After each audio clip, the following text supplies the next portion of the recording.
अस्सलाम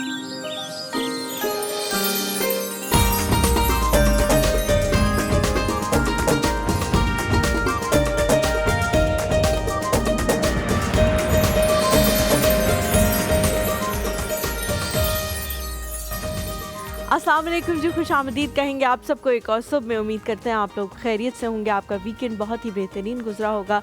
मेरे साथ खूबसूरत से लिबास में खूबसूरत से लिबास में मौजूद हैं हुमायूं ज़ेब अब्बासी और मेरे साथ मौजूद है the ever gorgeous Haleema Zulfiqar. कैसी हैं आप? मैं बिल्कुल ठीक हूँ अल्हम्दुलिल्लाह। बहुत अच्छा लग रहा है आप पे थैंक यू। मैंने बहुत कोशिश की कि ऑलिव ग्रीन एग्जैक्ट मिल जाए, बिकॉज आपने ऑलिव ग्रीन स्पेसिफिक कहा था, लेकिन हाँ, लेकिन मुझे नहीं मिला। तो फिर मैंने या तो बहुत डार्क ग्रीन्स थे या ये था, तो फिर मैंने ये सोचा कि चलो ये मैं पहन लेती हूँ, लेकिन मैंने दुपट्टा थोड़ा सा आपके साथ मैच कर लिया। मैं जल्दी से बता देता हूँ जनाब आपको, इससे पहले हम टॉपिक की तरफ जाएं। मैंने आज लामा पहना हुआ है, thank you very much Lama again.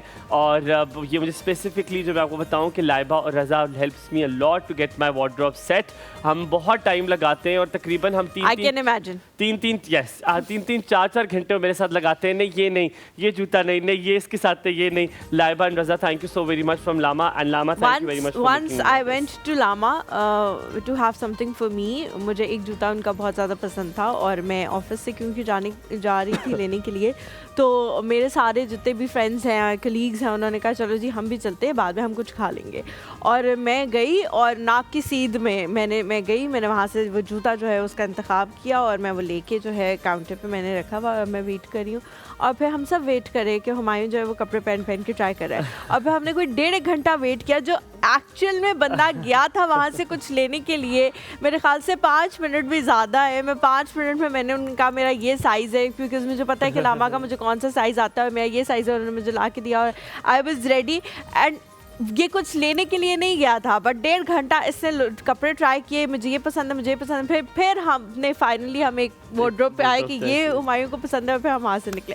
खैर जी, moving on towards our topic, अपने टॉपिक की तरफ हम चलते हैं। आज हम बात कर रहे हैं शादी के बाद बहुत सारे मसले मसाइल जो हैं वो लोगों को शुरू हो जाते हैं, एडजस्टमेंट्स के इश्यूज़।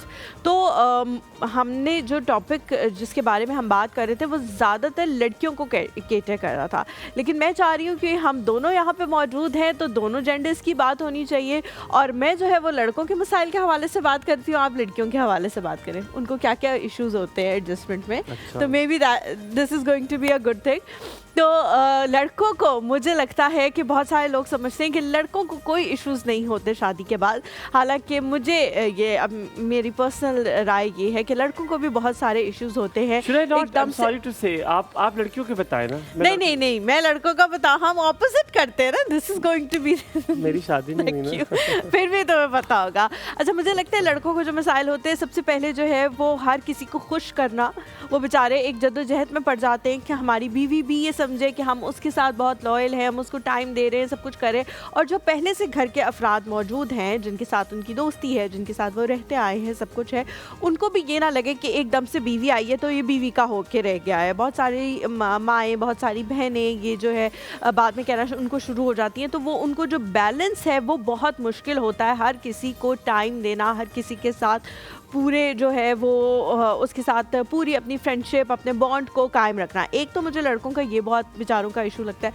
दूसरा ये कि जब वो लोग भी ससुराल में जाते हैं, हालांकि किसी ओकेजन्स पे ही जाते हैं या वीकेंड पे मुलाकात होती है इस तरह का, तो उनको भी एक इशू आता है कि उनको भी समझ नहीं आ रही होती है हमने किसके साथ किस तरह से बात करनी है, किसके साथ बैठें, किसके साथ ना बैठें। वहाँ पे भी वो बेचारे जो है वो कोशिश कर रहे होते हैं कि हम हमारी बॉन्डिंग हो जाए, क्योंकि टाइम कम होता है उनके पास, तो वो उसमें चाह रहे होते हैं बॉन्डिंग हो जाए। एक और चीज़ जो मुझे लगता है कि मंसूर को जो है वो बहुत इशू हुआ होगा, वो ये है कि मेरे घर में बहुत सारी डिफरेंट चीज़ें जो है वो बनती हैं खाने में, जो उनके घर में नहीं बना करती थी। तो बेचारों को हर चीज़ खा के पता हो कि ये क्या है या नहीं है, तारीफ करनी पड़ती थी। तो ये बेचारों के साथ था इश्यूज होता है। एक छोटा सा ब्रेक लेंगे, ब्रेक से जब वापस आएंगे तो हुमायूं लड़कियों के हवाले से बताएंगे कि एडजस्टमेंट में उनको क्या क्या इश्यूज आते हैं शादी के बाद। कहीं मत जाइएगा, एक और सब हमारे साथ। Good morning.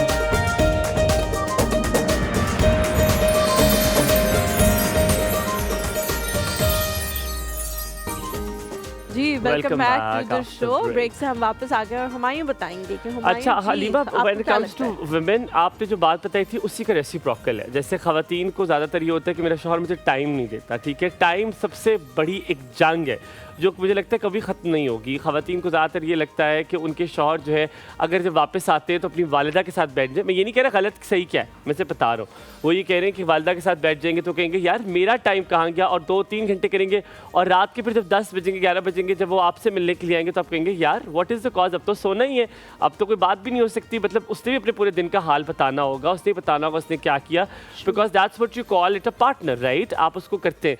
अब यहाँ पे बैलेंस किसने करना है? यहाँ पर हस्बैंड ने बैलेंस करना है, it is important.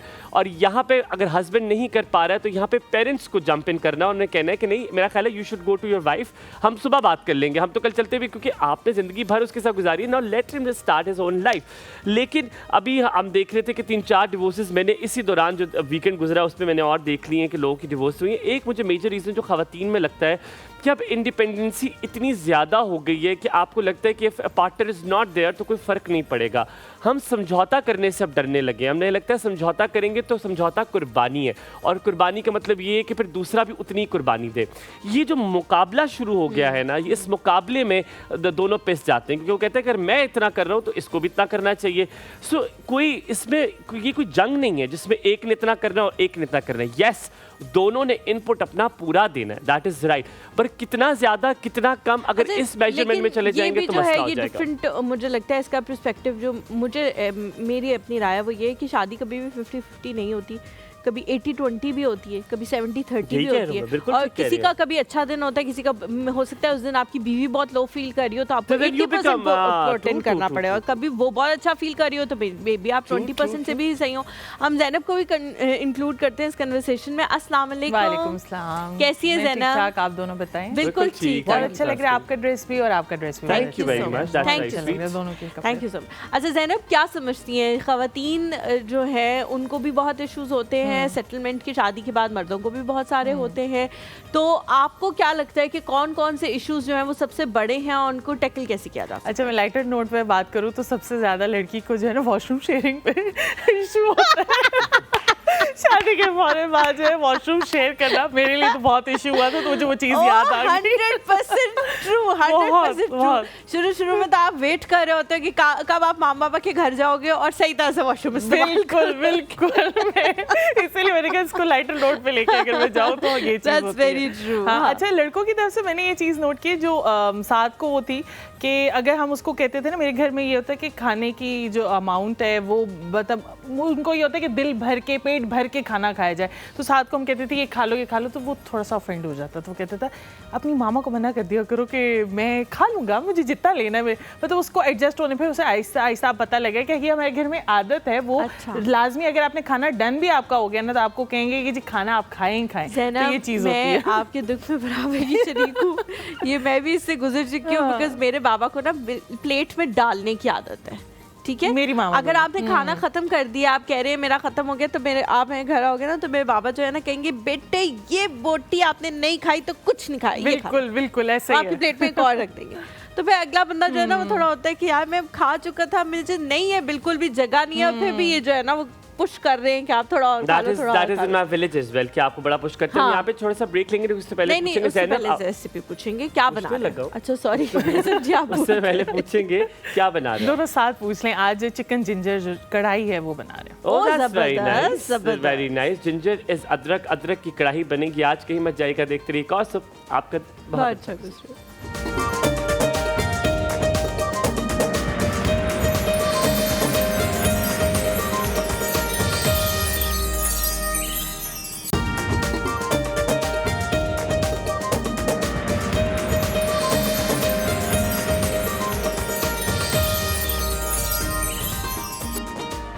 Welcome back to the show. एक बार फिर से आप सबको कहेंगे खुश आमदीद। आप लोग टॉपिक के हवाले से कुछ भी अपना एक्सपीरियंस शेयर करना चाहें तो ज़रूर कॉल करके शेयर कर सकते हैं। एक और चीज़ मुझे सिर्फ याद आ गई इससे पहले कि आप मेहमान को बुलाएं। एक और चीज़ होती है जो मैं देखता हूँ मियाँ बीवी में जैसे बड़ी दरार पड़ती है, वो एक लफ्ज़ होते हैं ख़ास, वो होते हैं तेरी माँ और मेरी माँ। ये मैंने बहुत ज़रा घरों में सुना है कि द ओल्ड टाइम पे कि तुम्हारी माँ ने कर दिया, तुम्हारे बहन भाइयों ने ये कर दिया, क्योंकि तुम्हारे बहन भाइयों ने ये कर दिया, when the fight goes on. So जिससे ये लगता है कि ओनरशिप ख़त्म हो जाती है। आप अगर जब किसी को आप वो कर देते हो, डेजिग्नेट कर देते हो कि वो किसी और का वो आइडेंटिटी है। हम अक्सर जब लड़ते हुए कहते हैं तुम्हारी माँ ने किया, तुम्हारी बहनों ने मेरे साथ ये किया, तुम्हारे भाई ने किया, वो कहते हैं मैं जब तुम्हारी याद है तुम्हारी माँ ने तो। So when you bring two families together ना, तो वो लड़ाई को हमेशा इतना बिगर कर देते हैं कि then the separation is the अच्छा, इशू। मुझे लगता है मियाँ बीवी के अपने दरमियान के जो मसले मसाइल हैं उन पे कम लड़ाइयाँ होती हैं और एक्सटर्नल फैक्टर्स पे ज़्यादा हमेशा वाकई लड़ाइयाँ होती हैं, क्योंकि वो आपके साथ उस तरह से कोप अप भी नहीं कर पा रहे होते। आप दोनों जो हैं वो एक दूसरे के साथ, लेकिन क्योंकि हलीमा की बड़ी लेटेस्ट शादी है, लेटेस्ट शादी, इतनी भी लेटेस्ट नहीं है, कितने साल हुए हैं? 4 साल होने लगे लेटेस्ट है, बड़ी लेटेस्ट है।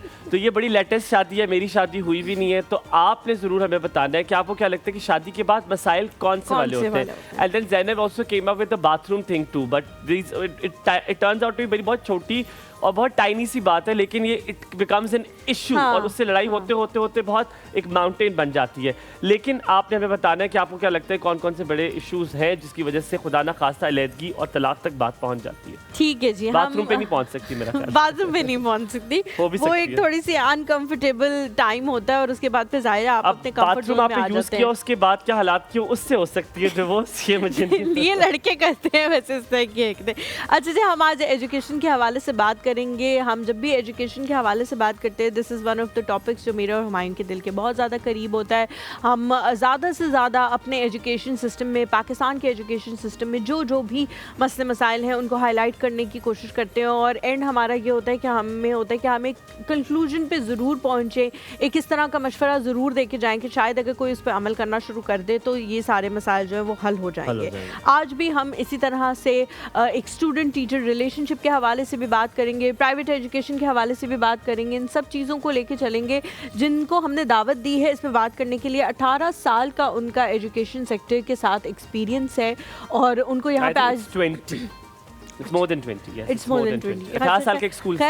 उनके तो इंट्रोडक्शन में 18 ईयर्स लिखा होता है। मैं हुमायूं में भी राइट कि वो एक स्कूल के साथ स्पेसिफिक जो है वो उनके 18 साल हो गए हैं। एक इंटरनेशनल स्कूल है जिसमें वो पढ़ा रही हैं, अपनी खदमात जो है वो सरअंजाम दे रही हैं। उनसे इन सारी चीज़ों के हवाले से बात करेंगे। हमारे साथ मौजूद हैं जी साइमा नैयर। अस्सलाम वालेकुम। आज इससे बात करने का मजा इसलिए भी आएगा कि इन्होंने पुश्तों को पढ़ाया है। कैसी हैं आप? प्लीज बैठिए। अस्सलाम वालेकुम। सो मैं जब इनके इंट्रोडक्शन पढ़ भी रहा था और जब इनसे बात भी हो रही थी तो मी एंड हलीमा में बहुत लाइक हम यूजुअली इस तरह की बात डिस्कस करते हैं कि ऐसे टीचर्स के साथ बात करने में बहुत एंगल्स मिल जाते हैं, क्योंकि 2 डेकेड्स अगर आपने देखी हो तो आपने 2 पुश्तें देखी होती हैं और 2 पुश्तों का डिफरेंस आपने देखा होता है जो कि बहुत ज़्यादा है। सबसे पहले बहुत शुक्रिया आपका आने का। आपको सुबह सुबह हमने उठा दिया, बट मेरा ख्याल है आप स्कूल पढ़ाती हैं तो उठती रहती हैं। Thank you so much for having me here. मेरे लिए बड़े ऑनर की बात है आपके शो में आना। बहुत शुक्रिया। Pleasure is absolutely ours. Moving on to you, सबसे पहला सवाल हम आपसे पूछेंगे, आपके साथ हम लाइटर नोट पे जाना चाहेंगे। शादी के बाद क्या मसाइल होते हैं? मैं देख रहा था आप मुस्कुरा रही थी जब मैं भी बात कर रहा था, आप कहती ये बात बिल्कुल ठीक है, तेरी माँ मेरी माँ, तेरी बहनें मेरी बहनें। So what do you think कि शादी के बाद कौन से 2-3 मसाइल आपको लगता है जो टॉप ऑफ द आइसबर्ग है? मैं ये कहूँगी कि हम आपको जज नहीं करेंगे, अपने घर के मसाइल बता रहे हैं, हम जनरली पूछ रहे हैं। नहीं, शादी is basically you know it's like कि येस और नो। जब आपने येस कर दिया then you have to accept all the things, उसकी अच्छाइयाँ बुराइयों समेत आपने उसको एक्सेप्ट करना है, ठीक है। और when you are living in a joint family system तो आपको पता है कभी भी हर एक की सोच एक नहीं हो सकती, बिल्कुल डिफरेंट होगी, डिफरेंट पॉइंट ऑफ व्यूज होंगे, चीज़ें होंगी। बस उसमें ये होता है you play your best role, आप अपनी तरफ से अपना बेस्ट दें और फिर एंड नेवर एक्सपेक्ट एनीथिंग। वो किसी भी रिलेशन में आप कभी एक्सपेक्ट ना करें, बिकॉज एक्सपेक्टेशन जो है ना बड़ी मुश्किल बात वैसे आपने कह दी है, लेकिन वाकई आप सही कह रही हैं कि एक्सपेक्टेशंस जो है वो हमेशा काम खराब करती हैं। बिल्कुल। तो बस आप ये सोचिए जो आज का दिन है मैंने बेस्ट गुजारना है, अपना बेस्ट देना है, अपना रिलेशन स्ट्रांग रखना है। स्पेसिफिक चीज़ें पूछूं मैं आपसे तो आपको क्या लगता है ज़्यादातर क्या होती हैं वो इंटरनल लड़ाई? जैसे हमने बात की कि सबसे ज़्यादा होती है कि जब आप फैमिलीज़ को बीच में ले आते हैं, let me put in forward that point, तो फिर बात बहुत बिगड़ जाती है। आपको क्या लगता है ज़्यादातर क्या होता है? लड़की ज़्यादा इंडिपेंडेंट हो गई, खाना ना बनाया, आपको क्या लगता है वो छोटे मसाइल क्या होते हैं जिसकी वजह से लड़ाइयाँ बढ़ जाती हैं? अच्छा, मेरे ख्याल में ना हस्बैंड एंड वाइफ का जो बॉन्ड है वो बड़ा स्ट्रांग होना चाहिए फर्स्ट प्लेस पे, सबसे पहले। बिकॉज उनकी अगर अच्छी अंडरस्टैंडिंग होगी ना, सारी चीज़ें फिर सेकंड उस पे सेकेंडरी हो जाती है। सेकेंडरी हो जाती हैं। अगर उनका बॉन्ड स्ट्रांग है चीज़ें तो वो आपस में उसको ना सॉर्ट आउट कर लेते हैं, बड़ों तक बात नहीं आपके जाती। हस्बैंड और आप बिल्कुल सिमिलर थे, were you exactly the same, या नहीं दे वर पोल्स अपार्ट और आप लोगों ने कॉम्प्रोमाइज का वर्ड चुना पूरी जिंदगी में? नहीं, हम बिल्कुल सिमिलर नहीं थे, Poles बिल्कुल apart. ऑपोजिट थे। अच्छा, लेकिन I think opposite attracts in this equation नहीं, but sometimes it's very difficult difficult. To Difficult cope as up, well. Difficult as बिल्कुल, well. बिकॉज अब जैसे मैं हूँ तो मैं बहुत लाइक मुझे सफाई चीज़ें और Organize होना, हर ऑर्गेनाइज चीज़ होना, और यानी आप लड़की है, ये तो तय हो गया, बिल्कुल। जो आपने ये कह दिया आप लड़की है। And I like to cook food, और फिर मुझे होता है अच्छा चलो खाना खाया तो ना इसकी तारीफ भी करो, यू नो। एंड ऑनेस्टली लड़के थोड़े केयरलेस होते हैं, उनके लिए अच्छा आ गया खाना, चलो जी खाया, अच्छा जी टीवी देख रहे हैं, ये कर रहे हैं, बस ठीक है, how was the food, it's okay. तो वो जो आपकी 3 घंटे की मेहनत है, ओ भाई कह दो यस इट्स वेरी नाइस, तो वो चीज़ थोड़ी अच्छा ये मुझे लगता है ये चीज़ जो है ना बचपन से होती है। कल मेरी बड़ी वाली जो बहन है उनके बेटे की बर्थडे थी, तो हम लोग वहाँ गए हुए थे, तो उनके क्लास फेलोज आए हुए थे। अब वो बहुत छोटे बच्चे हैं, बट स्टिल जितनी लड़कियाँ आई हुई थी वो इतनी नफासत से बैठ रही थी, खाना खा रही थी, और लड़के बिल्कुल पागल हुए थे। तो मेरे ख्याल से ये चीज़ बचपन से उनके अंदर जो है वो डिजाइन होती है, कोई What she सिखाता said, मैंने नहीं। आपसे भी सुना और मैंने बड़े लोगों से सुना जो शादीशुदा हैं कि औरत की कोई इतनी ज्यादा डिमांड नहीं होती। अगर अगर आप समझ जाएं। मोस्टली जेनेरिक की बात करें, उसको सिर्फ छोटी छोटी चीजें खुश कर देती हैं। अगर वो छोटी छोटी एफर्ट्स डालना शुरू कर दें तो शायद वो आपकी जिंदगी बड़ी आसान हो जाएगी। जस्ट वन प्रेज, सुबह उठ रही है, अगर वो तैयार होकर शादी पे जा रही है तो आप कहें यार you look beautiful, I think you look stunning. It won't take a lot of your time और द एनर्जी। ये छोटी छोटी चीजें ही औरत के लिए मुझे लगता है more than enough for a day होती है। आप आई थिंक कि अगर आप सिर्फ एक रिस्पेक्ट देना, अगर आपके घर में एक आपकी लाइक मिसेस आई है, एक बीवी आई है, एज अ बहू, एज अ मतलब बीवी, तो सिर्फ शी वांट्स रिस्पेक्ट, बिकॉज वो तो आप सबको रिस्पेक्ट दे रही है ना, बिल्कुल। तो आप In उसको return भी वो यही return पर चाहिए। वाइस वर्सा एक छोटा सा पॉइंट बताया, मैंने ब्रेक लेनी है। मर्द को क्या चाहिए होता है? वो क्या लगता है औरत को मर्द की तरफ से व्हाट डज ही वांट, उसे क्या चीज रिक्वायर होती है? एक जुमले में बता दें। Peace, he wants peace. True. छोटा सा ब्रेक, ब्रेक के बाद True, हाजिर होंगे। 100% true। एक छोटी सी ब्रेक के बाद हाजिर होंगे। आपका दिन बहुत अच्छा अच्छा गुजरे। गुजरे।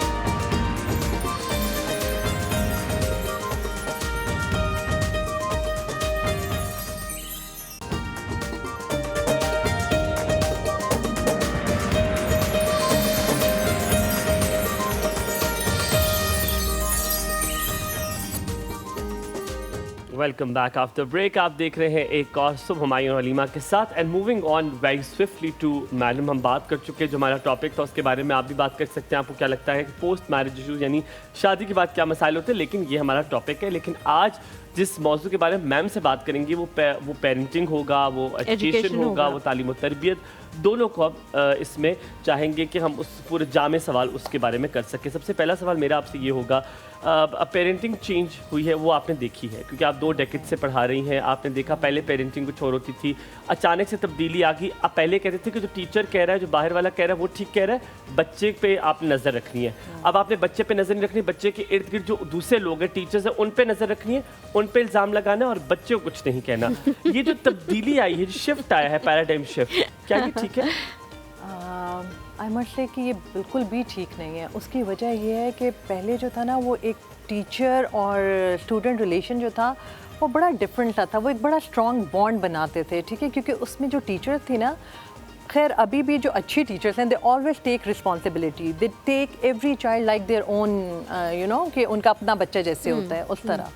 लेकिन उसमें पेरेंट्स जो कोई ऐसा नेगेटिव रोल प्ले करते हैं ना, कि जहाँ पे बच्चों को ये वाला एक सेंस ऑफ यू नो दे दिया जाता है कि आप जो कह रहे हो वो ठीक है, और teacher can not say anything to you, वो मना भी नहीं कर सकती, वो आपको रोक भी नहीं सकती, और ये बहुत गलत है। अनफॉर्चुनेटली आजकल both the parents are working, तो उनको ये लगता है कि उन्होंने महंगे गैजेट्स ले दिए, उन्होंने टॉयस ले दिए, और उन्होंने अपनी जो रिस्पॉन्सिबिलिटी है वो पूरी कर दी।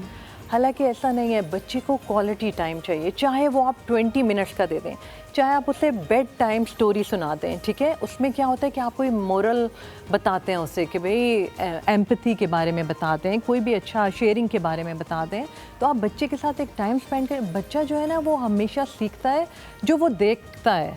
कभी भी अगर सिर्फ मैं बोलती जाऊंगी तो बच्चा वो कभी नहीं करेगा, लेकिन अगर मैं प्रैक्टिकली उसको ये करके दिखाऊंगी that I am providing things to everyone, ठीक है, इक्वली, तो वो बच्चे के जहन में रहेगा कि मुझे हर एक के साथ शेयर करना है। And sharing is caring, because my teacher told sharing is caring. हमेशा होता ही है। बाज़ औक़ात ऐसा भी होता था कि बच्चे जो हैं वो माँ से ज़्यादा टीचर की बात को अहमियत देते थे कि मेरी टीचर ने कहा है तो मैं ये करूँगा।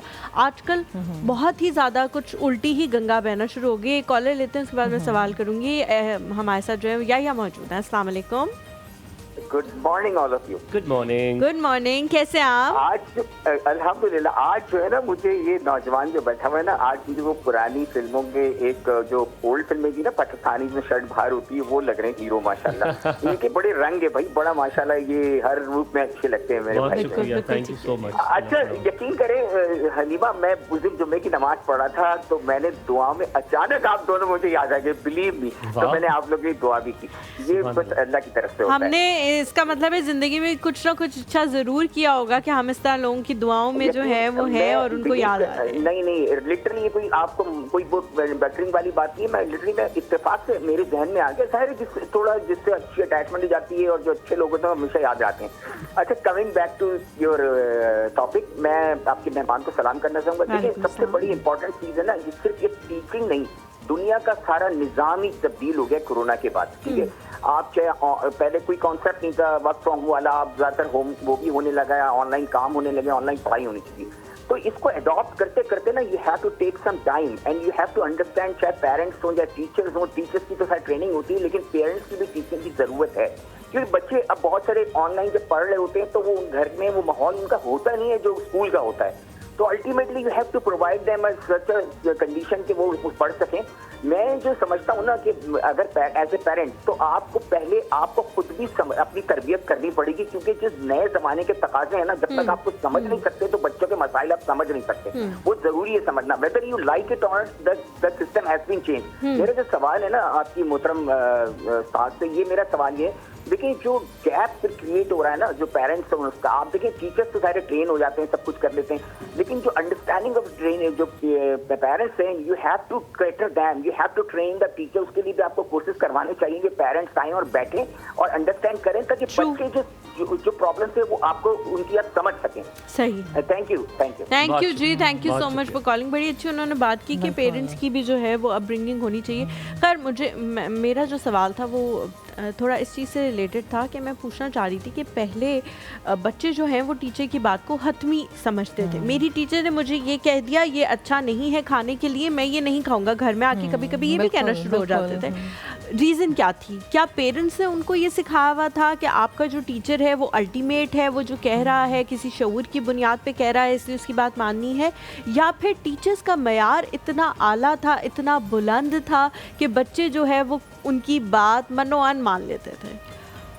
बेसिकली इसमें both the factors are there, ठीक है। एक तो आपकी बात बिल्कुल सही है कि पहले और अब में बड़ा फ़र्क आ गया है, ठीक है। टीचर्स अभी भी बहुत अच्छी हैं, बहुत, लेकिन थोड़ी सी मटेरियलिस्टिक अप्रोच अब हो गई है, ठीक है। पहले ये होता था कि इफ़ दे आर कमिंग तो वो सोचते थे ये सदका जारिया है, अगर हम बच्चे को अच्छी चीज़ें सिखा रहे हैं और ये तो ये सदका जारिया है। तो उसमें जो है वो पूरा एक लाइक सिर्फ बच्चे के एकेडमिक्स पे कभी काम नहीं होता था, उनकी करेक्टर बिल्डिंग, उनको कॉन्फिडेंट बनाना, उनके एथिकली उनको स्ट्रॉन्ग करना, इमोशनली स्ट्रॉन्ग करना, और तो इन सब चीज़ों पे काम होता था। अभी ये हो गया है कि मैं पेरेंट्स से भी ये कहना चाहूँगी कि एक तो पेरेंटिंग सेशन ज़रूर होने चाहिए और ज़रूर अटेंड करने चाहिए, ठीक है। मैंने भी इसीलिए पेरेंटिंग पे काम शुरू किया बिकॉज आई सॉ कि वहाँ बहुत एक गैप है। उस गैप को फिल करने के लिए ना हमें ये ज़रूरी, क्योंकि बहुत सारी ऐसी चीज़ें होती हैं। देखिए if a mother is working in a corporate sector, ठीक है, तो उसको वो अपने काम बहुत अच्छी तरह कर सकती है, लेकिन शायद वो 3 साल के बच्चे की बेसिक नीड्स नहीं अंडरस्टैंड कर रहे। मतलब वो अगर टेंट्रम शो करे तो वो कहेगा ओ इसको टॉय ले दो, इसको ये कर दो, हालांकि उस टाइम उसको ये चीज़ें नहीं चाहिए। मटीरियलिस्टिक चीज़ों से हम पूरा करने की कोशिश करें, इसमें ऐसा नहीं है। प्लस आजकल तो मैं कहती हूँ parenting is very difficult, because हमें ना पहले इस तरह की चीज़ों के साथ हमें इतना लड़ना नहीं पड़ता था ऑनेस्टली। अब तो लड़ना पड़ता है because you know social media, सबसे पहले हमारा सोशल मीडिया आ गया, उसके फ़ायदे भी बहुत हैं बट उसके आपको पता है कि नुकसान भी बहुत मुझे है। मैम ये समझाएं कि पेरेंटिंग में जब हम कहते हैं कि बहुत मुश्किल है, ये बात हमें पता भी लग गई है ना। एक टाइम तो वो था जब हमें ये पता ही नहीं था कि Accept ही नहीं मुश्किल करते हो गई थे, है, अब बिल्कुल। हमें पता लग गया कि मुश्किल हो गई है। उसके लिए हम क्या कर रहे हैं? जिस तरह आपने कहा कि गैजेट से जो है वो उनकी ज़रूरियात को पूरा करने की कोशिश की जा रही है। हम अक्सर ये देखते हैं कि जब भी कोई मसला होता है, हमारी माएँ जो हैं या इर्द गिर्द के जो लोग हैं वो खुद ही कहते हैं इसको लगा दो ना, कुछ बहुत तंग कर रहा है, ताकि चुप करके खाना खा ले, ताकि चुप करके बिल्कुल। खाना खा ले। और फिर जब वही बच्चा जो है उन गैजेट्स का बहुत ज़्यादा इस्तेमाल करने लगता है तो भी हम माओं को ही कहते हैं कि भाई बहुत ज़्यादा ये तो यूज़ कर रहा है, कंट्रोल करो इससे। तो क्या रीज़न है कि अब हमें अवेयरनेस आ गई है फिर भी हम उस पर काम नहीं कर रहे हैं? क्योंकि प्रॉपर कोई चैनल नहीं है ना कि जिसके थ्रू पेरेंट्स जो हैं वो गाइडलाइन ले सकें, ठीक है। तो वो या तो अपने पेरेंट्स के बताए हुए एक्सपीरियंसेस से सीखते हैं या फिर वो खुद अपना जो कर सकते हैं उसको कर रहे होते हैं। लेकिन इसके लिए पेरेंटिंग के लिए मैं कहती हूँ कि they should understand parenting is not an easy task now. उसमें ये है कि जैसे छोटा बच्चा, हर स्टेज की डिफरेंट डिमांड्स हैं और डिफरेंट प्रॉब्लम्स हैं। जैसे छोटे बच्चे हैं ना, तो हम ये समझते हैं कि 3 साल का बच्चा, इसको क्या पता है ना कि भाई ठीक है बस बिठा दो और कुछ भी दिखा दो। ऐसा नहीं है। वो जो 3 साल का बच्चा है उसकी भी ईगो हर्ट होती है, उसकी भी उसको भी एक टाइम चाहिए, ठीक है। और उसको ना एक बॉन्ड चाहिए होता है। वो बॉन्ड ऐसा चाहिए होता है कि जिसमें वो सेफ फील करे। If the teacher is good, आपने देखा होगा, if the teacher is good, बच्चे एक दिन के बाद दूसरे दिन कभी भी नहीं रोते हैं। मेरी क्लास में अगर बच्चे आते थे तो वो पहले दिन आते थे और थोड़ा सा क्रैंकी होते थे, within 10-15 minutes they are fine, ठीक है। एक वो बॉन्ड, क्योंकि मैं कोशिश करती थी कि फ़र्स्ट उनको रिलैक्स करें, ठीक है, उनको ये एहसास दें कि यू आर सेफ। मैं थोड़ा सा इधर कॉन्ट्रडिक्ट नहीं कर रहा, पर मेरा एक थोड़ा सा डिफरेंट पॉइंट ऑफ व्यू है। अगर बच्चा रो रहा है, और मैं पहले आयशा की कॉल लेते हैं। साहिवाल से हमारे साथ अभी टेलीफोन लाइन पर है। अस्सलाम वालेकुम, वेरी गुड मॉर्निंग आयशा जी, क्या हाल चाल है आपके? वालेकुम अस्सलाम, मैं ठीक ठाक, शुक्र अल्हम्दुलिल्लाह। Good morning all of you. Good morning जी, कैसी हैं आप? हाँ जी ठीक अल्हम्दुलिल्लाह। हमायूं हलीमा, सबसे पहले तो मैं यही कहना चाहूँगी कि आपकी तरबियत में से झलकता है आपके वालिदैन की मेहनत। मैं तो चाहूँगी कि सबसे पहले आप उनको प्रोग्राम में बुलाएं ताकि वो हमें गाइड कर सके कि उन्होंने आपकी तरबियत कैसे की है। बहुत शुक्रिया जी, ये तो बहुत अच्छा कॉम्प्लीमेंट है आपकी तरफ से। इंशाल्लाह ज़रूर इस तरह की कोई पेरेंट्स डे पे या मदर्स डे पे इस तरह की कोशिश करेंगे या फादर्स डे पे कि उनको यहाँ पे बुलाया जाए। आपकी तरबियत बहुत अच्छी लगती है, बहुत अच्छा बोलते हैं आप, तो मुझे बहुत ख्वाहिश है आपसे मिलने की। इंशाल्लाह आप तो कभी भी इस्लामाबाद आएँ, आप हमें बताएं, हम आपके पास या तो खुद आने की कोशिश करेंगे या आप चैनल आ जाइएगा। जहाँ तक पेरेंट्स का सवाल है, तो हलीमा के पेरेंट्स तो वालिदा टेलीविज़न पर आने से मेरा ख्याल इतना हेसिटेट नहीं करेंगी। मेरे पेरेंट्स से आप लोगों की घर ही की मुलाकात हो जाए, मैं parents will never come out TV, never. मैं मैडम से पूछना चाहूँगी कि क्या बच्चों की तरबियत में स्कूल का और टीचर का भी होता है, इसमें कंपनी का, बच्चों की क्लास में जो उसकी क्लास फेलोज होते हैं उनका? बहुत अच्छा सवाल है, ये एक एंगल भी बड़ा इंपॉर्टेंट है। हम यहाँ पे छोटा सा ब्रेक लेते हैं और ब्रेक के बाद वापस हाजिर होंगे और ये पूछेंगे कि ये जो स्टेक होल्डर्स है बच्चे की ज़िंदगी में, जो कि उसके friends, peers and not just that teachers और स्कूल, इसका कितना अमल दखल है उसकी ब्रॉटअप में। आपका दिन बहुत अच्छा गुजरे।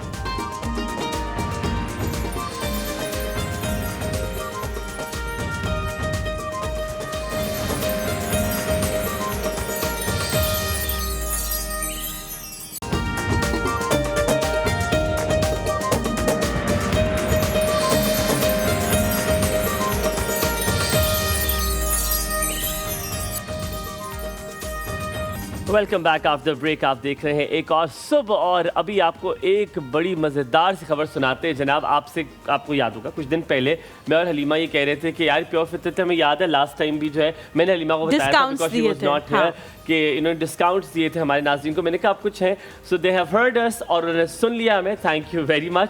आप प्योर फितरत की कोई भी product, I mean it, yes, कोई भी प्रोडक्ट, आपने बिल्कुल ठीक सुना है, कोई भी प्रोडक्ट प्योर फितरत की आप लें। अभी नंबर जो है आपकी टेलीविजन स्क्रीन पर जो है वो चल रहा है, इस नंबर पे कॉल करें, विच इज़ 0300 04857 इस पे जाकर आप अभी जो है वो ऑर्डर करें और आपको 40% डिस्काउंट मिलेगा। आप और लाइफ या एक और सुबह का जो है वो रेफरेंस उनको देंगे इस कॉल पे, तो आपको 40 40% जो है वो डिस्काउंट मिलेगा। किसी भी प्रोडक्ट को आप जो है वो चुन सकते हैं वहाँ पे। बिल्कुल जी, आज कौन सी बेहतरीन product है? बेहतरीन किस्म की आपने जो है वो खबर दी है। 40% से ज़्यादा अब आपको क्या ही जो है वो डिस्काउंट और लाइफ जो है वो दिलवा सकता है। आप लोग कॉल कर सकते हैं। और आज मैं आपको जिस चीज़ के हवाले से बताने वाली हूँ वो इनका ये सिरम है, जिसके बारे में मैं आप लोगों को बताऊँगी। ये नाइसिनामाइड और हाइलुरोनिक एसिड का एक इम्तजाज है, दोनों का एक मिक्सचर है जो आप अपनी स्किन पे अप्लाई कर सकते हैं अपनी स्किन को रिजुविनेट करने के लिए। आपने जो है ये 24 कैरेट गोल्ड में ये दस्तयाब है, ISO सर्टिफाइड है, 100% हलाल इसके अंदर सारी चीज़ें जो हैं वो मौजूद हैं। आपने इसको अपनी स्किन पे लगाना है। तमाम तर लोग जिनकी सेंसिटिव स्किन है वो भी इसे अप्लाई कर सकते हैं। ऑल टाइप ऑफ स्किन्स के लिए ये बेहतरीन हाइलुरोनिक एसिड और नाइसिनामाइड है। आप इसको सुबह में अप्लाई करें अपनी स्किन पे, 2 टाइम्स अ डे करना है। और रात को जब आप अपनी स्किन को बिल्कुल साफ़ कर लें, धो लें, फेस वॉश भी इन लोगों का मौजूद है, उससे आप अपनी स्किन को बिल्कुल क्लीन कर लें, तो उसके बाद आपने ये अप्लाई करना है। इसके कुछ ड्रॉप्स जो है वो आपकी स्किन पे लगेंगे। ऑल टाइप्स ऑफ स्किन के लिए ये बिल्कुल परफेक्ट है। अगर आपकी सेंसिटिव स्किन है तो भी आप इसे इस्तेमाल कर सकते हैं। This is perfect for your skin. और ये आपकी स्किन को जो है वो रिजुविनेट करेगा और उसको ब्राइटर करेगा पहले से। आप ही का एक अच्छा कलर जो पहले किसी ज़माने में आपके पास मौजूद था लेकिन वो इन्वायरमेंटल फैक्टर्स की वजह से ख़राब हो चुका है, उसको ये दोबारा से अपनी जगह पे वापस लाने के लिए जो है मदद करेगा ये सीरम। तो इसे ज़रूर अप्लाई करें। और नीचे जो नंबर दिया गया है इस पर कॉल करके आप एक और सुबह या और लाइफ का हवाला देंगे तो इसी सीरम के ऊपर आपको 40% का डिस्काउंट भी प्योर फितरत पे जो है वो मिल जाएगा। जी Humayun. Very I think attractive लग रहा है कि इसके बाद फ़ौरन से इसको जाके ऑर्डर कर देना चाहिए right after this break. Madam अब सवालों के सिलसिले जारी रहेंगे, लेकिन एक बहुत मैं वाइडर होराइजन में एक सवाल मेरे जहन में घूम रहा था जो कि शायद एजुकेशन से ताल्लुक़ नहीं है लेकिन उसका प्रैक्टिकलिटी से बहुत ताल्लुक़ है। आप सब भी शायद ये जानते हैं कि मैंने अक्सर बहुत सारे ऐसे लोग देखे जब उनके बच्चे बहुत मेहनत कर रहे होते हैं, सब कुछ कर रहे होते हैं, लेकिन उनके बच्चे they don't come up with the struggle they have seen. Good grades वो अच्छे ना ग्रेड्स अच्छे आ रहे होते हैं बच्चों की, वो बच्चे मतलब अच्छे बच्चे होते हैं लेकिन उन बच्चों में कुछ कमी होती है, वो बच्चे उनके साथ कुछ बुरा हो रहा होता है। I mean to say that क्योंकि उनके वालिदैन जो हैं वो अपनी ज़िंदगी में कुछ ऐसा कर चुके होते हैं, प्रैक्टिकलिटी में ऐसा कर चुके होते हैं कि बच्चों ने उनको देखा होता है और उन्हें कहा होता है हमारे माँ बाप ने ये किया हुआ है। सो जैसा आप करते हैं वो आपके ऊपर पलट कर वापस आता है और ये एक ज़िंदगी का एक बहुत बड़ा अलमिया है। मैंने देखा है कि मैं अक्सर कभी लोगों को देखता हूँ, मैं कहा यार इनके साथ ये क्यों हो रहा है, वो मैं शायद पता नहीं होता कि कभी ना कभी उनके साथ इसलिए हो रहा होता है बिकॉज उन्होंने किसी के साथ वो किया होता है Karma. और उनको मतलब karma. What do you mean कि मे बी उनके पेरेंट्स भी शायद पढ़ाई में अच्छे नहीं थे? नहीं। अच्छा। मैं ये कहना चाह रहा हूँ कि उनके पेरेंट्स ने, जैसे फॉर इंस्टेंस अब मैं आपको वाकया बताता हूँ फिर उससे आपको आइडिया होगा। एक मोहल्ला है, ठीक है, जहाँ पे मेरी खाला रहती है, तो मैं वहाँ पर गया तो एक बुजुर्ग इज़ लाइक 75-80 प्लस बुजुर्ग थे, बच्चा साइकिल से गुजरा और उनके हाथ पे लग गई और उनके हाथ पे बड़ी मतलब थोड़ी सी ना मांस सा उतर गया। अब जैसे वो मांस उतरा तो वो अंदर के उन्होंने कहा शर्म करो, तुम्हें तो तमीज़ नहीं है, बच्चे को जाहिर बात है बुजुर्ग थे, गुस्सा आगे कह दिया। यार आपको पता है उसके बाद क्या हुआ? थोड़ा सा ब्रेक ले, मैं आपको वापस आके बताता हूँ उसके पेरेंट ने क्या किया होगा, उसके वालिद ने क्या किया होगा। मैंने खुद अपने कानों से सुना, कहीं मत जाएगा, देखते रहिए कौर साहब, आपका दिन बहुत अच्छा गुजरे।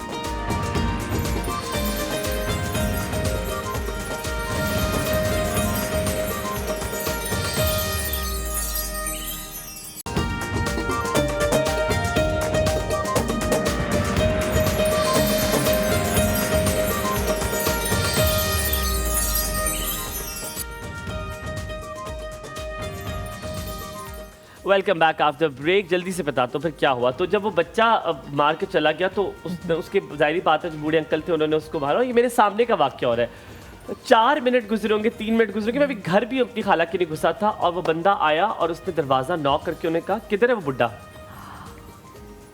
उसका बच्चा उसके साथ है और ये नहीं कि वो लोग कोई वो नहीं है, वो अंकल उधर ही रहते हैं, मेरी खाला के 3 घर छोड़ के रहते हैं। कहते किधर है वो बुड्ढा, एंड उसका बेटा उसके साथ खड़ा हुआ है। और अगर आपको ये लगता है कि आपने बच्चे की साइड लेकर आपने बच्चे को प्रोटेक्टिव कर रहे हैं, आप इंशाल्लाह ताला, मेरी बड़ी उनसे लड़ाई, इंशाल्लाह ताला आप ये देखेंगे कि आपका बच्चा जब बड़ा होगा ना तो आपके लिए ये बहुत बड़ा इनाम होगा जो आपको मिलेगा और बड़ा पैक होके मिलेगा और फिर आप रोएंगे और कहेंगे ये मेरे साथ क्या हुआ, वो आपके साथ ये हुआ जो आपने उधर बोया।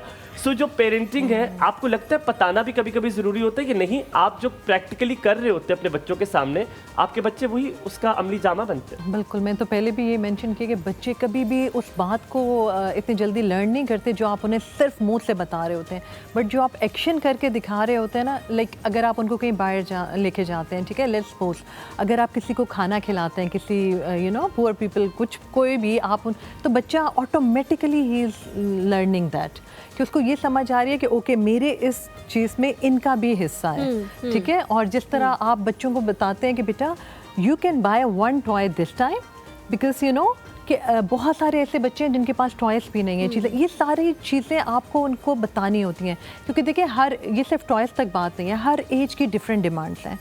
I am talking about toddlers, इसके बाद टीनेजर्स हैं, देन एडल्ट्स।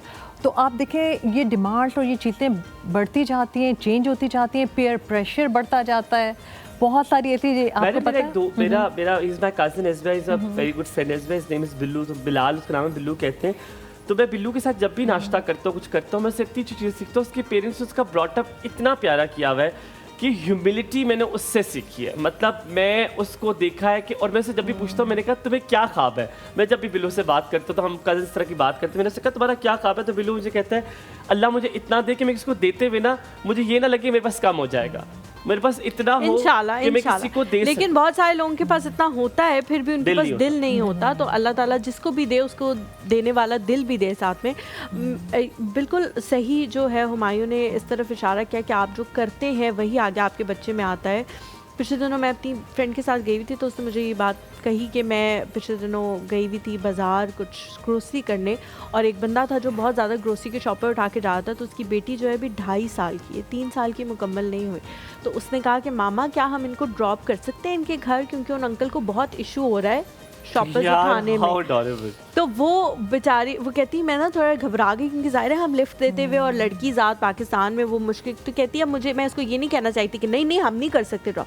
कहती मैंने उसे कहा कि हमें उनके घर का नहीं पता, शायद वो बहुत दूर रहते हों, बाबा घर पे वेट कर रहे हैं। तो कहती इस तरह से कैसे करके मैंने कुछ उसको समझाया, लेकिन वो बहुत खुश थी कि मेरी बेटी इतनी छोटी होने के बावजूद उसके अंदर ये सेंस है कि हमने किसी की हेल्प करनी है। अच्छा, लेकिन जो सवाल आयशा जी का था, उन्होंने पूछा कि घर में हम सिखाने की कोशिश करते हैं, लेकिन जब बच्चा घर की हदूद से बाहर निकल जाता है, फिर फ्रेंड्स भी हैं, फिर टीचर भी है, फिर आगे बहुत सारे ऐसे कंपोनेंट आ जाते हैं जो हमारे कंट्रोल से बाहर हो जाते हैं।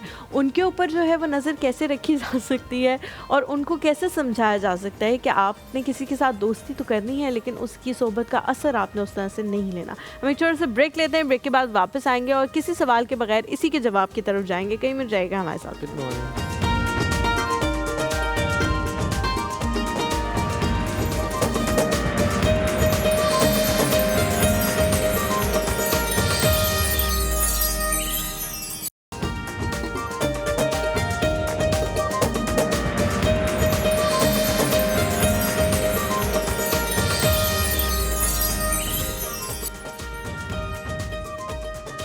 Welcome back to the show. बगैर किसी वक्त के ज़ाया के हम लोग जो है वो मैम आपके पास आते हैं। मैंने सवाल पूछा था कि एक्सटर्नल फैक्टर्स जो हैं वो इतने ज़्यादा होते हैं कि उनसे आप कैसे अपने बच्चे को बचा सकते हैं। आयशा जी का सवाल था जी। उसमें सबसे पहले तो ये है कि आपको अपने जो बच्चे हैं उसकी तरबियत ऐसी करनी है कि वो इन्फ्लुएंस ना ले, क्योंकि आजकल हमारा अनफॉर्चुनेटली सबसे ज़्यादा है पेयर प्रेशर।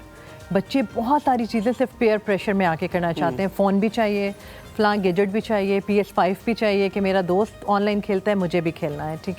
तो इसमें ना ये कोई एक दिन में आप गेम चेंज नहीं कर सकते। इसमें आपको क्या करना है कि आपको स्टार्ट से ही, जब बच्चा आपका 1 ईयर का होता है, जब वो समझना शुरू करता है चीज़ें, तो आपने उस वक्त उसकी तरबियत स्टार्ट कर देनी है।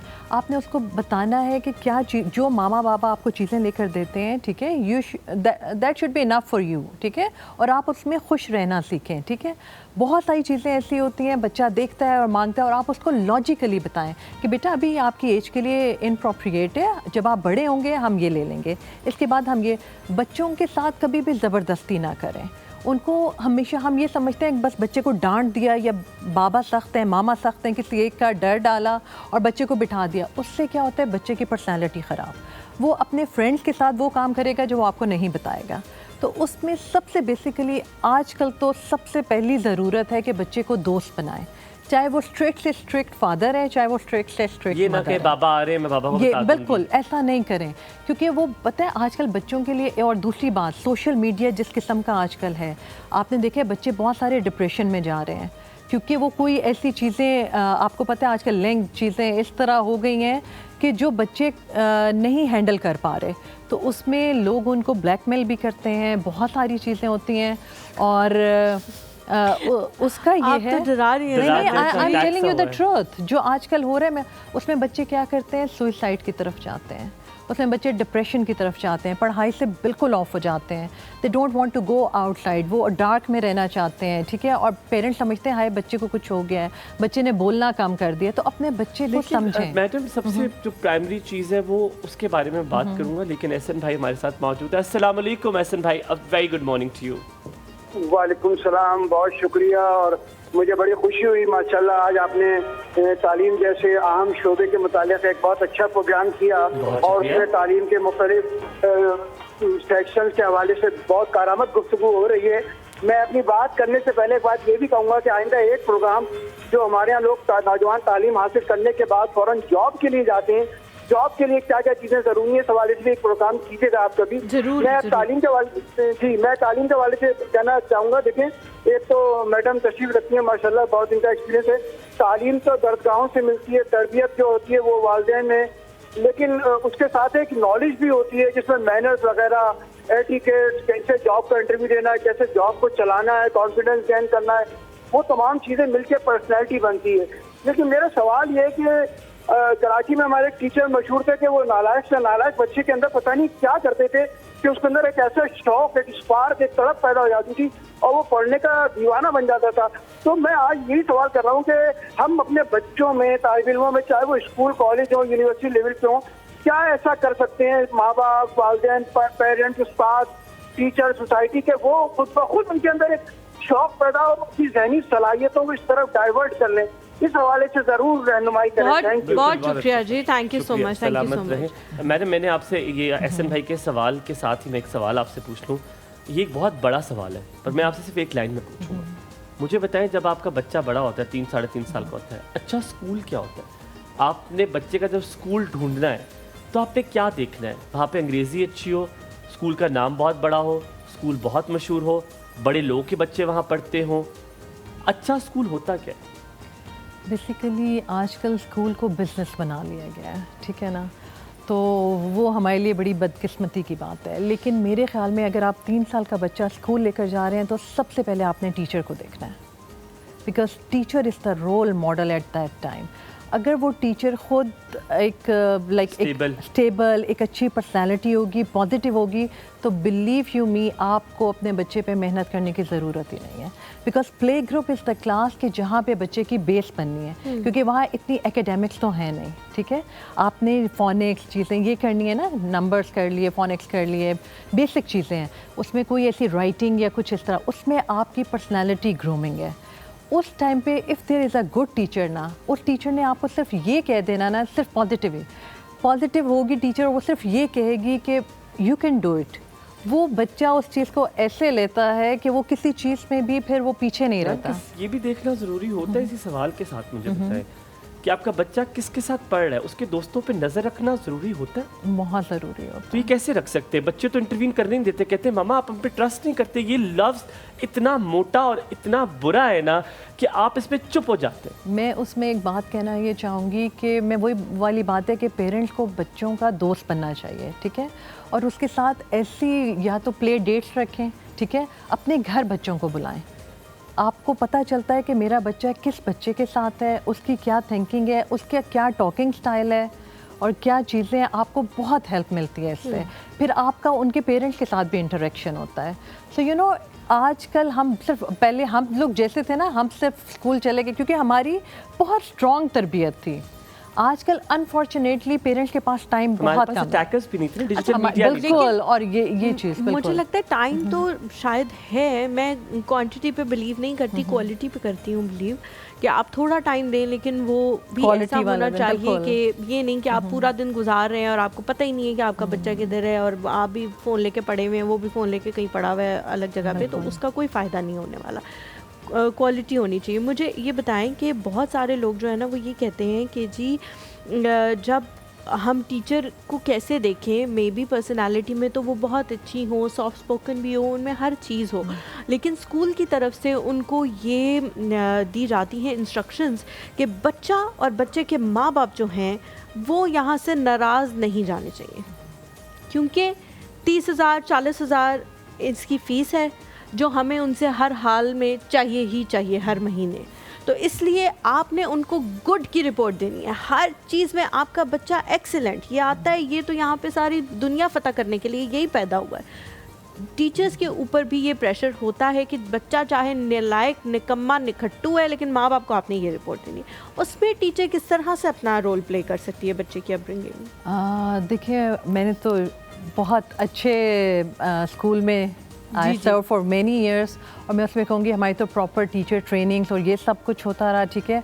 और उसमें सबसे ज़रूरी ये कि जब आप टीचर ट्रेनिंग कोर्स जब कंडक्ट कराते हैं ये, तो बेसिक चीज़ उसमें यही बताई जाती है कि first you have to understand that child, उसकी बेसिक नीड क्या है, ठीक है। इमोशनली वो अच्छा फील नहीं कर रहा, या फिज़िकली उसको कोई प्रॉब्लम हो रहा है, पहले आपने उसको एड्रेस करना है, एंड देन एकेडमिक्स और बाकी चीज़ें आती हैं।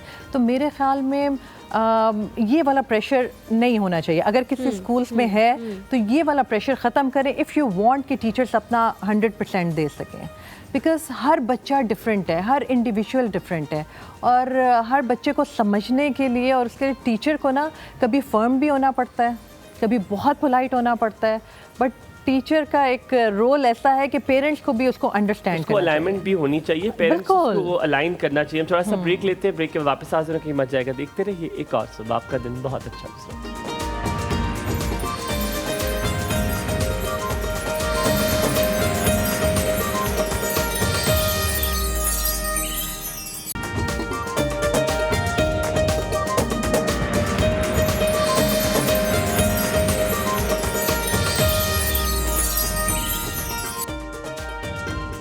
Welcome back to the show. एक आखिरी सवाल जो है वो हम मैम से करेंगे और उसके बाद जो है हमने ज़ाहिर किचन की तरफ भी जाना है। मैम, आपकी जो ब्रेक के दौरान बातें थीं वो सुन के मेरा भी दिल कर रहा था कि मेरा बच्चा जो है जब स्कूल जाए तो वो आपकी क्लास में मौजूद हो। जिस तरह से आप बता रही हैं कि भाई मैं उनको प्यार करती हूँ इसलिए मैं पढ़ा रही हूँ, not for the money, not for anything else. मुझे बताएं कि जिस तरह के यंग पेरेंट्स होते हैं, बड़े कंसर्न्ड होते हैं, पहला बच्चा होता है, चाह रहे होते हैं कि बेस्ट चीज़ का इंतखाब करें, बेस्ट स्कूल का इंतखाब करें, बेस्ट टीचर का इंतखाब करें।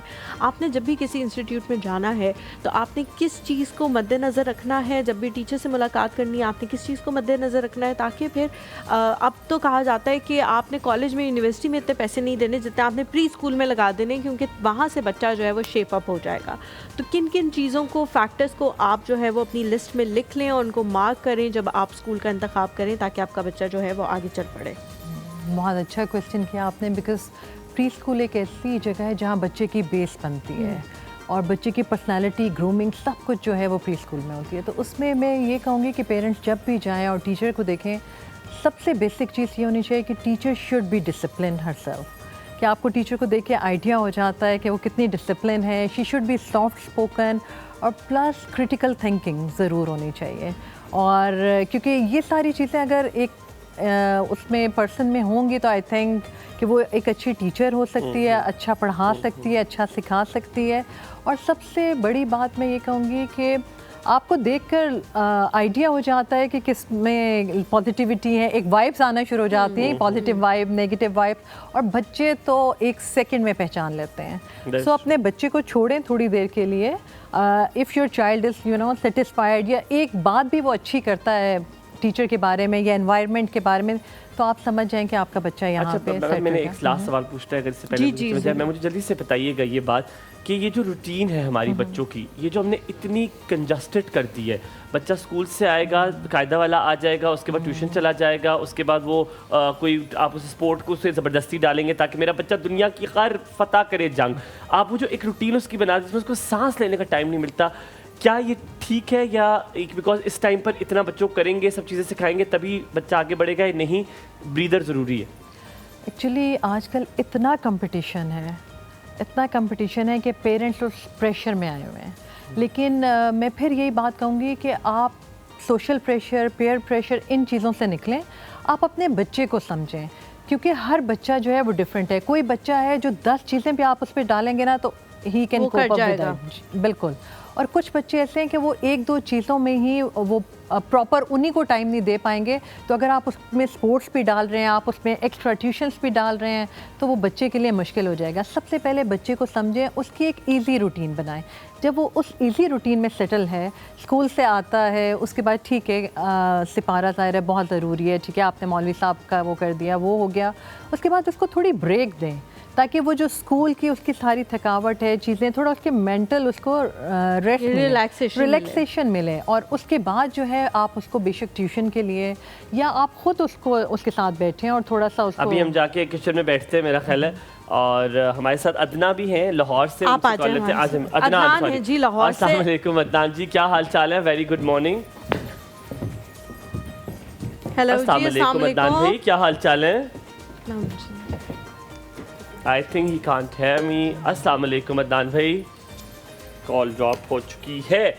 इससे पहले आप लोग खाना डाल रहे, मैं जब तक इनको एक गिफ्ट हैम्पर दे दूं डैशी जी की तरफ जी से। जरूर जरूर जी, सो आपको डैशी की तरफ से जी, अभी कह रहे वेट कर लेता हूँ मैं, ठीक है कोई मसला नहीं। फिर आप खाना डाल लें।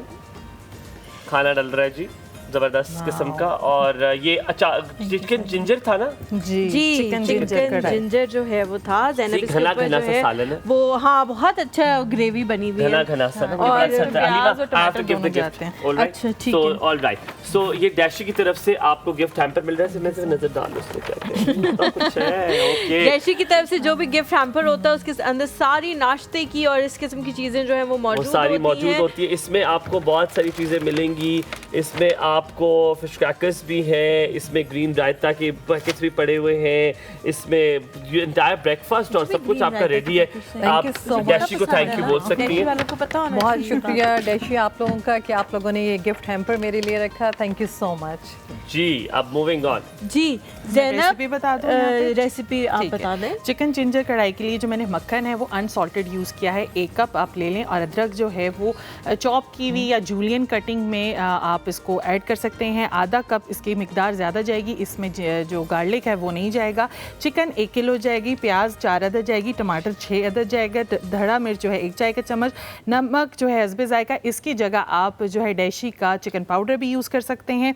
धनिया 1 चाय का चम्मच, ज़ीरा 1 चाय का चम्मच, सब्ज़ मिर्च 5 अदद, दही 4 खाने के चम्मच, काली मिर्च पाउडर 1 चाय का चम्मच और सब्ज़ धनिया इसमें जाएगा। अच्छा जी, यहाँ पे मैं चिकन पाउडर, डैशी का जो चिकन पाउडर है उसके बारे में बता दूँ कि चिकन पाउडर हर डिश को दे रेस्टोरेंट जैसा मज़ेदार जायका। और जो आपको रेस्टोरेंट्स जैसा खानों में जायका अगर चाहिए है तो आप डैशी का चिकन पाउडर यूज़ कर सकते हैं। ये जो है आसान है और फौरी तौर पे जो है आपके खाने को बहुत अच्छा जायका दे सकता है। सूप, राइस, नूडल्स या सालन में हर डिश में आप डैशी का चिकन पाउडर यूज़ करें तो बेहतरीन जायका आपको मिल जाएगा डैशी के चिकन पाउडर से। And not just that, enhance डैशी हो के अगर जाता आप है। नाश्ता भी करना चाहते हैं तो आप मिंगल्स जो है इनके यूज़ कर सकते हैं, खा सकते हैं सुबह सुबह। चाहे चोको बाइट्स हो, चाहे कॉर्नफ्लेक्स हो या चॉकलेट फिल्ड क्रंच हो, तीनों आपके सामने है। आप मिंगल्स को भी ट्राई कर सकते हैं। इसमें फाइबर हाई है एंड इसमें कोई भी आर्टिफिशियल फ्लेवर मौजूद नहीं है। And it is the best breakfast आपके साथ, क्रंची और क्विक ब्रेकफास्ट, चाहे दूध के साथ खाएं या आप वैसे खाएं, मिंगल खाएं, मिंगल्स खाएं। बेहतरीन हो गया। अच्छा, चिकन पाउडर जो है ज़ैनब जब आप डालती हैं तो आप हमेशा साथ में कहती हैं कि आपने नमक का जो है वो ख्याल रखना है। क्या कोई और ऐसा इंग्रेडिएंट भी है जो अगर चिकन पाउडर डालें तो उसको भी स्किप किया जा सकता है? मे बी काली मिर्च या समथिंग जो आप पहले से बता दो ठीक सबको। है। अच्छा, इस तरह से होता है कि ज़्यादातर हम चाइनीज़ जो खाने बनाते हैं उसमें सोया सॉस डलती है या डार्क सोया सॉस डलती है। आप उसको थोड़ा सा कम कर देते हैं क्योंकि चिकन पाउडर में ये पहले भी मैंने बताया कि सॉल्ट का रिप्लेसमेंट भी है।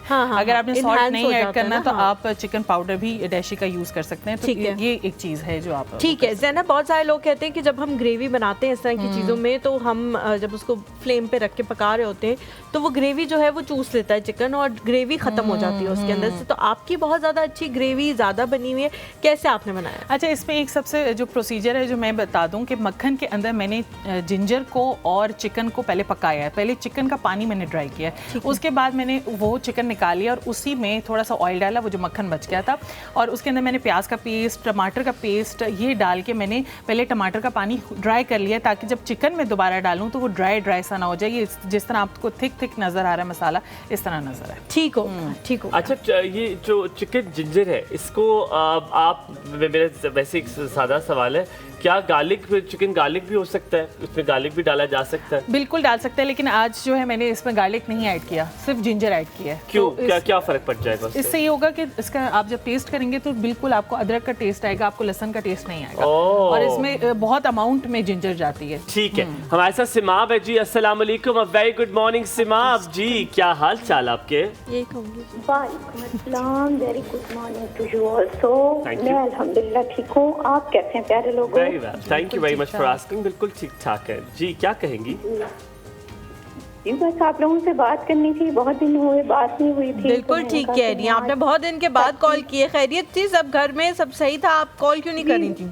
जी मैंने बताया, आप भी मैसेजेस नहीं देख रही हैं, तो मैं मॉर्निंग में बिजी होती हूँ, तो आज मैंने सोचा कि मैं टाइम निकाल के ब्रेक से पहले ही एक्चुअली कॉल की थी, तो उन्होंने कहा कि ब्रेक के बाद आपसे बात होगी। शादी के बाद कोई मसला बता दें, आपको क्या लगता है शादी के बाद सबसे बड़ा मसला क्या होता है? ये कि आपके पास वक्त नहीं होता और लोग मैसेज भी करें तो आपके पास टाइम नहीं होता कि आप रिप्लाई कर सकें, आपका बच्चा भी नहीं, होता है। शादी के बाद मेरा ये मसला नहीं था, बच्चे के बाद हो गया। तो बताइए। जी यही है कि वाकई वक्त अपने लिए नहीं होता, दूसरों के लिए ही होता है।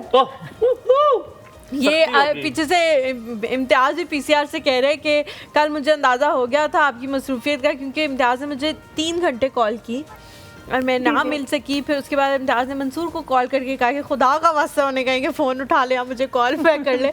और मैंने जब मंसूर ने मुझे कहा तो मैंने कहा हाँ मेरा फ़ोन कहाँ है, मुझे याद ही नहीं था मेरा फ़ोन कहाँ है, बिकॉज मैं इतने कामों में जो है वो मसरूफ। ऐसा ही होता है घर में। बिल्कुल जी बिल्कुल। Thank you so much Seema for calling. आप हमसे प्यार करते हैं, हमसे सिर्फ बात करने के लिए थोड़ी देर के लिए आप कॉल करते हैं, हमें बहुत ज़्यादा अच्छा लगता है।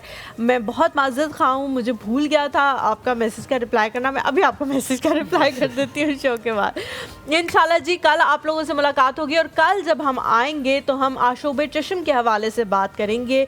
बहुत ज़्यादा ये बीमारी पाकिस्तान में फैल रही है, पहले कराची में बहुत फैली थी, अब पिंडी इस्लामाबाद में भी फैलने लग गई है। जितने भी जो गवर्नमेंट के अस्पताल हैं उसमें एक किस्म की इमरजेंसी नाफिज हुई हुई है इस बीमारी के हवाले से। तो इसकी प्रिकॉशंस, इसकी जो चीज़ें हैं, अपने आप का ख्याल आपने कैसे रखना है, इन सब चीज़ों के हवाले से हम कल बात करेंगे। आप अपना अपने वालिदैन का बहुत ख्याल रखें। मैम आपका बहुत शुक्रिया। साइमा जी बहुत शुक्रिया आने के लिए, बहुत अच्छा लगा आपसे बात करके। इंशाल्लाह आप लोगों से मुलाकात होगी कल। अल्लाह हाफ़िज़। अल्लाह हाफ़िज़।